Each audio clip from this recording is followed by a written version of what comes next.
औज़ुबिल्लाहिमिनश्शैतानिर्रजीम बिस्मिल्लाहिर्रहमानिर्रहीम। शुरू अल्लाह ताला के बाबरकत और पाक नाम से जो अपने बंदों पर बहुत ही ज़्यादा अपने ही हबीब पाक के सदक़े हमेशा से हम सब पर रहमत ख़ास फरमाने वाले हैं।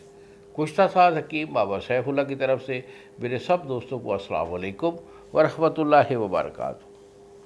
जी तो दोस्तों, आज मैं आप दोस्तों से मुखातिब हूँ जो मेरे भाई शादीशुदा दोस्त होते हैं।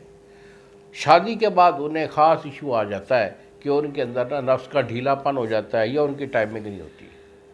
तो आज का मैं जो आपको फार्मूला दे रहा हूँ बहुत अच्छा उन लोगों के लिए कि जिनका ये इशू होता है शादी के बाद। तो इसे जो है ना अपने मामूलात में शामिल रखिए ग़िज़ा के साथ।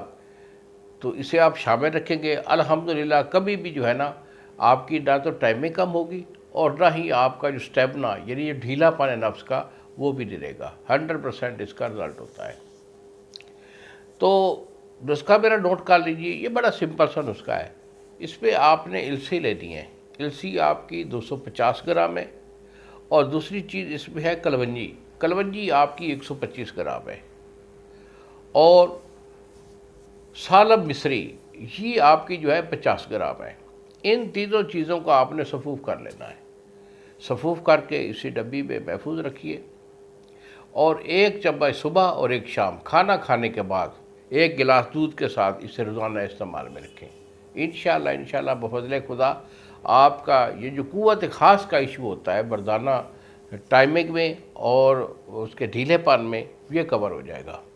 मज़ीद अगर मुझसे मशवरा करना चाहें तो यही मेरे 2 नंबर हैं जो सामने स्क्रीन पर आ रहे हैं। फ़ोन करके मेरे से मशवरा कर लिया करें, या इसके अलावा अगर आप मेरा इलाज लेना चाहें तो फिर मेरे साथ मशवरा कर लें। इन्हीं अल्फाज के साथ इजाज़त दीजिए बाबा जी को। अस्सलाम वालेकुम व रहमतुल्लाहि व बरकातहू।